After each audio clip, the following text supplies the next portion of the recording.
नमस्कार। आज आपके बीच हम सामान्य अध्ययन के अंतर्गत यानी कि जीएस के अंतर्गत जो बिहार लोक सेवा आयोग का सबसे महत्वपूर्ण विषय है, उस सब्जेक्ट को लेकर के आपके सामने हम उपस्थित हुए हैं। और सबसे पहले आपके बीच हम सामान्य अध्ययन का जो इतिहास का भाग है, इतिहास का जो क्षेत्र है, इतिहास में क्या सब पढ़ना है, इस संदर्भ में हम बात करेंगे। तदुपरांत गंभीरता के साथ हम टॉपिक वाइज हर मुद्दा पर चर्चा करेंगे आपके बीच। तो जैसा कि जानते हैं हम सभी कि बिहार लोक सेवा आयोग की परीक्षा प्रीलिम्स में तकरीबन 40 सवाल इतिहास से पूछे जाते हैं। 40 सवाल इतिहास से होता है, जो बहुत बड़ा भाग होता है। इस 40 अंक का जो ये विषय है, कौन कौन से खंड हैं और किस प्रकार से हमें तैयारी करना है, इस विषय पे हम लोग आज चर्चा करेंगे। मुख्य रूप से हम लोगों को भारतीय इतिहास पढ़ना है, इंडियन हिस्ट्री मुख्य रूप से पढ़ना है। और भारतीय इतिहास को, इंडियन हिस्ट्री को हम लोग 3 भागों में बांटते हैं, 3 क्षेत्र में बांटते हैं। सबसे पहला प्राचीन भारत का इतिहास, दूसरा मध्यकालीन भारत का इतिहास और तीसरा आधुनिक भारत का इतिहास, मॉडर्न हिस्ट्री। 3 खंड में, 3 भाग में हम बांटते हैं। प्राचीन भारत के इतिहास से लगभग तकरीबन 10 सवाल पूछे जाते हैं प्रीलिम्स में, 10 सवाल तकरीबन। मध्यकालीन भारतीय इतिहास से भी तकरीबन 10 सवाल पूछे जाते हैं। और फिर आधुनिक भारतीय इतिहास से लगभग 20 सवाल पूछा जाता है, साथ में बिहार शामिल होता है। इस प्रकार कुल प्रश्नों की संख्या भारतीय इतिहास से 40 होता है।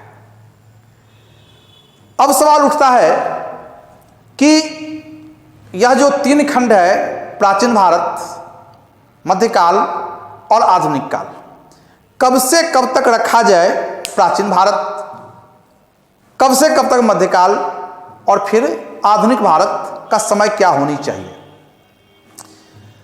अब तक इतिहासकारों के बीच यह एक विवाद का विषय रहा है।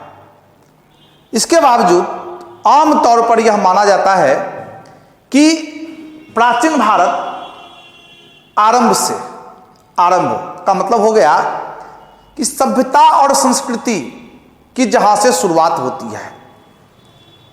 और सभ्यता संस्कृति के विषय में यदि हम बात करें भारतीय संदर्भ में, तो आमतौर पे हड़प्पा सभ्यता को भारत की सबसे प्राचीन सभ्यता के रूप में मान्यता प्राप्त है। तो हड़प्पा सभ्यता से लेकर के 8वीं शताब्दी ईस्वी तक का जो काल है, यानी कि सिंध के ऊपर जो अरब का आक्रमण हुआ, वहां तक का जो समय है, उसे प्राचीन भारतीय इतिहास के अंतर्गत हम लोग शामिल करते हैं। दूसरा खंड है मध्यकालीन भारत, मेडिवल हिस्ट्री।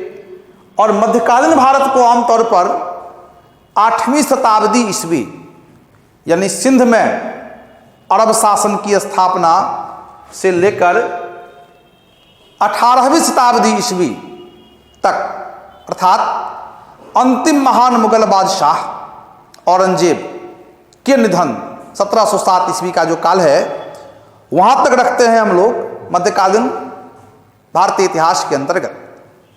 और फिर जो तीसरा सबसे महत्वपूर्ण जो चरण है, जो खंड है, जहां से सर्वाधिक सवाल लगभग 20 के आसपास पूछे जाते हैं, उसे हम लोग कहते हैं आधुनिक भारत का इतिहास, मॉडर्न हिस्ट्री।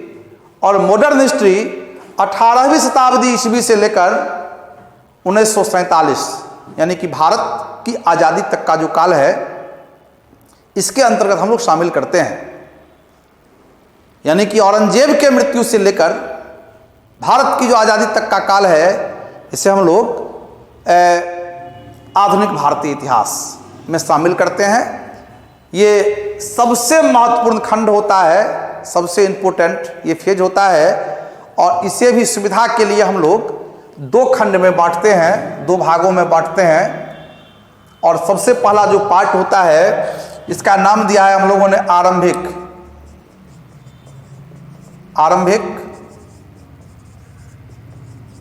आधुनिक भारत 1707 से 1857 ईस्वी तक, और दूसरा राष्ट्रीय आंदोलन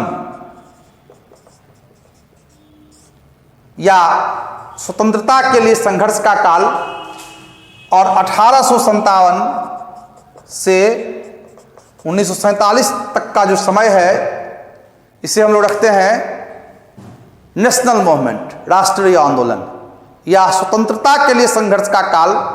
तकरीबन 90 वर्षों का ये इतिहास है, लेकिन महत्व के दृष्टिकोण से प्रश्न पूछने के मद्देनजर ये सबसे इंपॉर्टेंट पार्ट है, क्योंकि यहां से तकरीबन 15 सवाल पूछे जाते हैं। 15 सवाल यहां से पूछा जाता है।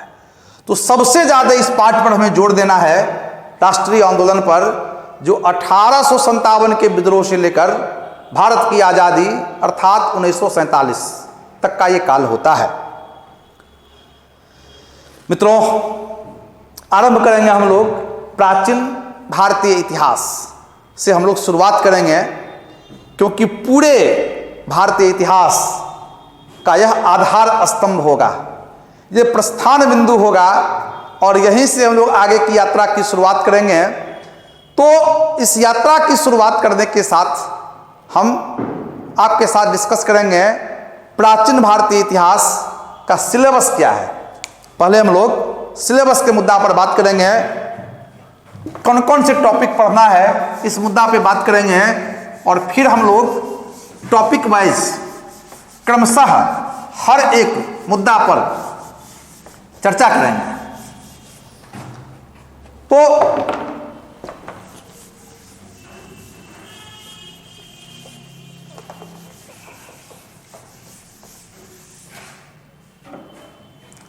जैसा कि चर्चा किए हम आपके साथ कि भारतीय इतिहास, और शुरुआत करेंगे प्राचीन भारत, एंशिएंट हिस्ट्री, और मोटे तौर पर हम लोग इसे 2500 BC से लेकर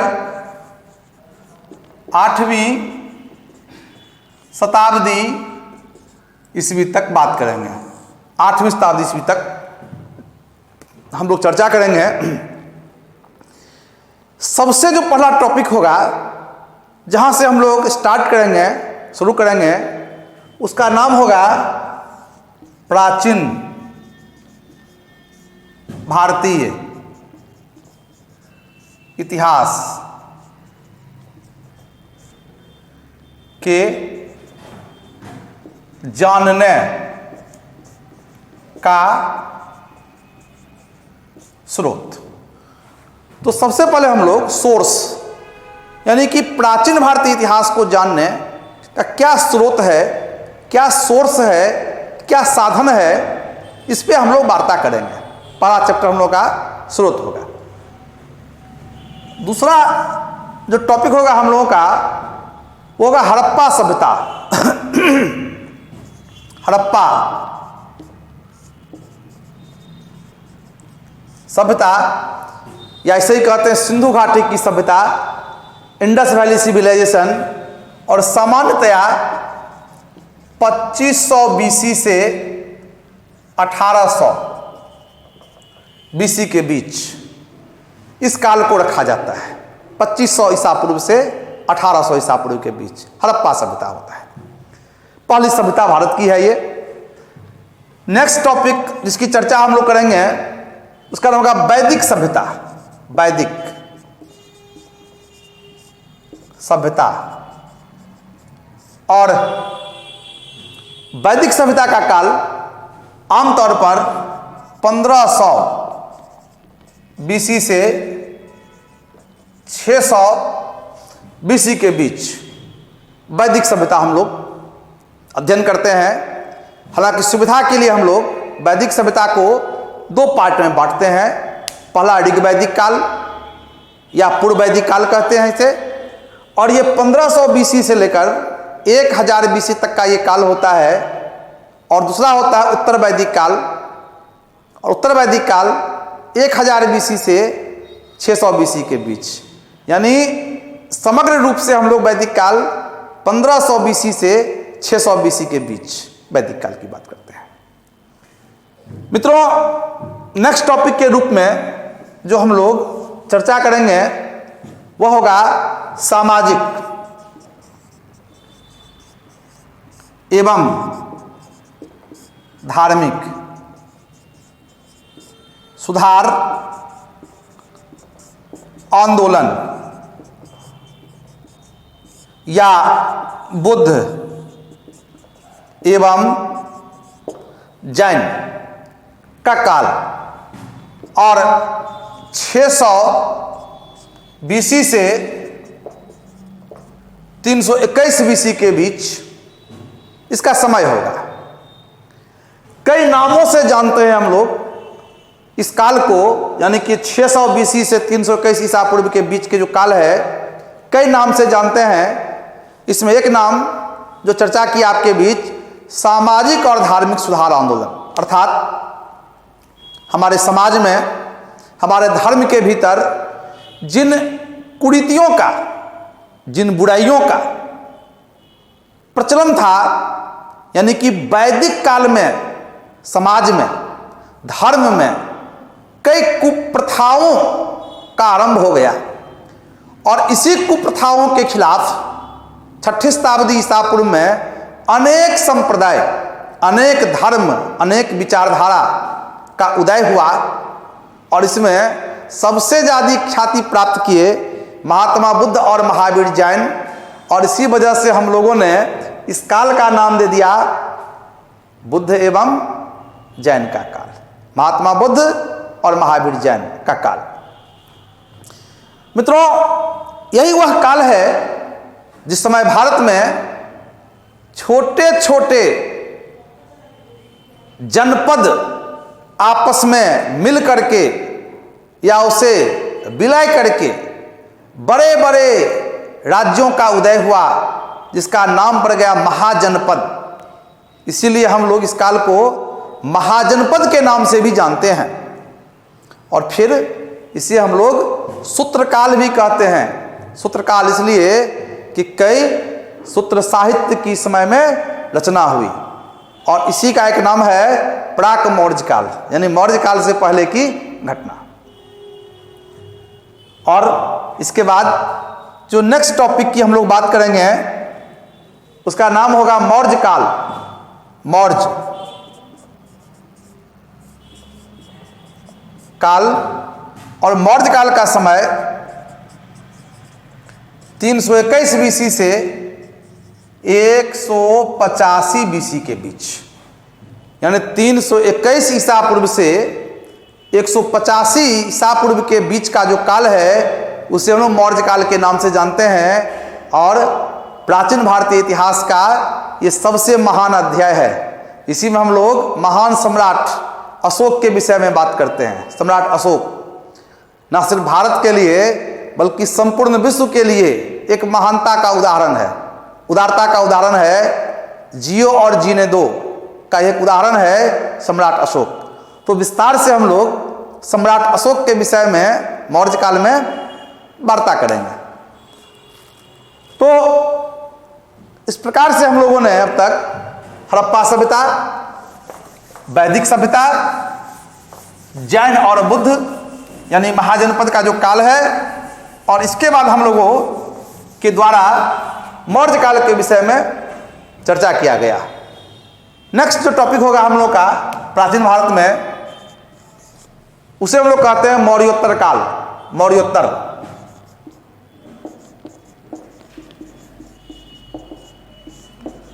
मौर्योत्तर काल, इसका समय होगा 185 BC से लेकर 319 AD ईस्वी। तकरीबन 500 वर्ष का ये काल है, ये इतिहास है। मौर्योत्तर काल, मौर्य साम्राज्य के पतन के बाद का जो काल है, और इस काल में, इस काल को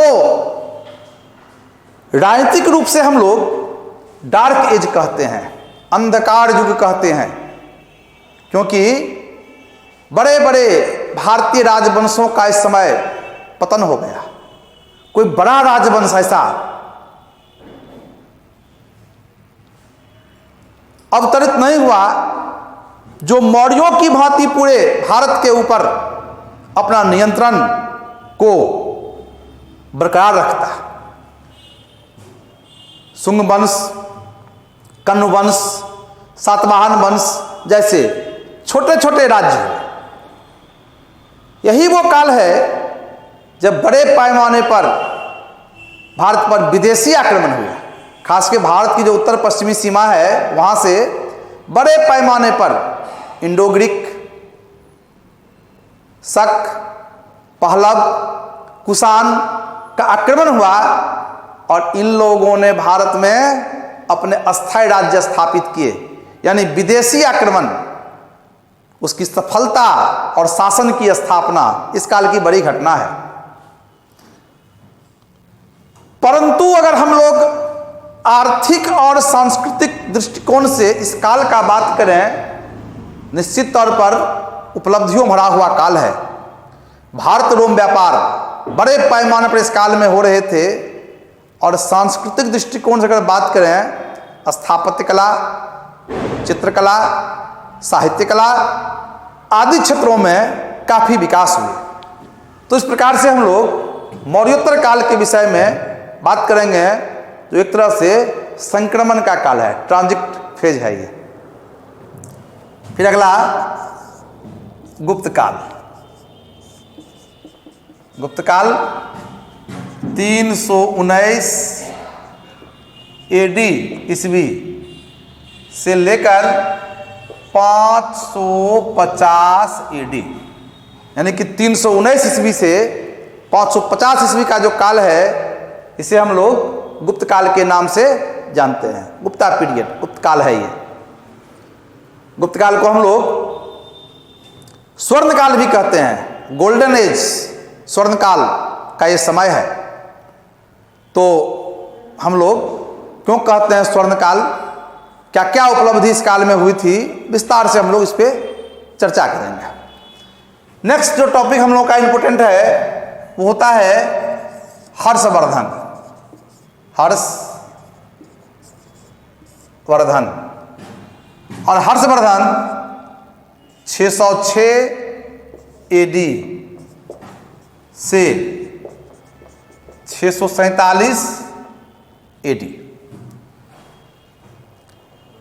इतिहासकार V.A. स्मिथ के द्वारा हर्षवर्धन को अंतिम हिंदू महान शासक की संज्ञा दी गई है, और हर्ष के निधन को परिवर्तन बिंदु कहा गया है।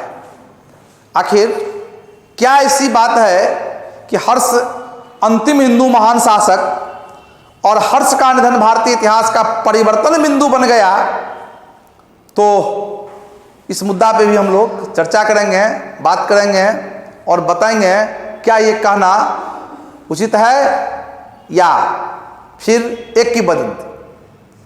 तो हर्षवर्धन के विषय में हम लोग बात करेंगे। एक महान सम्राट था हर्षवर्धन, और हर्ष के साथ ही एक तरह से प्राचीन भारत का पतन का क्रम, अंत का क्रम आरंभ हो जाता है, और मध्यकाल की शुरुआत करीब करीब यहाँ से हो जाती है।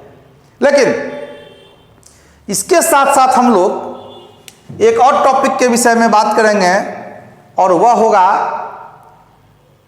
दक्षिण भारत का इतिहास, साउथ इंडिया, दक्षिण भारत, साउथ इंडिया। और दक्षिण भारत का मतलब होगा कि विंध्याचल पर्वत से लेकर और हिंद महासागर, तक का जो काल है, जो क्षेत्र है, उसे हम लोग दक्षिण भारत के नाम से जानते हैं। और प्राचीन भारत के संदर्भ में इसका अलग से अध्ययन करते हैं हम लोग सुविधा के दृष्टिकोण से। और इस साउथ इंडिया के अंतर्गत हम लोग बात करेंगे संगम वंश के विषय में। संगम एक टॉपिक होगा सुविधा के लिए। संगम काल। दूसरा होगा सातवाहन। तीसरा होगा चालुक्य। चौथा होगा पल्लव। पांचवा होगा राष्ट्रकूट। पुनः बात करेंगे हम लोग चोल। फिर बात करेंगे हम लोग शंकराचार्य। इन टॉपिक के विषय में बात करेंगे। संगम काल, सातवाहन, चालुक्य, पल्लव, राष्ट्रकूट, चोल और शंकराचार्य। और इसी के साथ हम लोगों का प्राचीन भारतीय इतिहास का जो सिलेबस है वो पूरा होगा। और निस्संदेह हम आपको आश्वस्त करते हैं कि इन तमाम टॉपिकों का यदि गहनता के साथ अध्ययन किया जाए तो प्राचीन भारत के संदर्भ में बिहार के साथ जो लगभग 10 सवाल पूछे जाते हैं, निस्संदेह आपके अध्ययन सामग्री से वो होगा। तो इन टॉपिक के विषय में हम क्रमशः वार्ता करेंगे। अगले क्लास में हम लोग स्रोत यानी प्राचीन भारतीय इतिहास का क्या स्रोत है उस पर चर्चा करेंगे। फिर हड़प्पा सभ्यता, वैदिक सभ्यता, बुद्ध और जैन, मौर्य काल, मौर्योत्तर काल, गुप्ता पीरियड, हर्षवर्धन तथा दक्षिण भारत का इतिहास का विस्तार से हम लोग चर्चा करेंगे, जो प्राचीन भारतीय इतिहास का खंड होगा।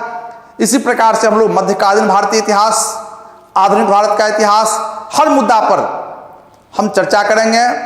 हम अभ्यास करवाएंगे, अच्छी अध्ययन सामग्री उपलब्ध कराएंगे ताकि 40 सवाल जो इतिहास से पूछे जाते हैं वो आपके द्वारा आसानी से हल कर दिया जाए। बहुत बहुत धन्यवाद। नमस्कार।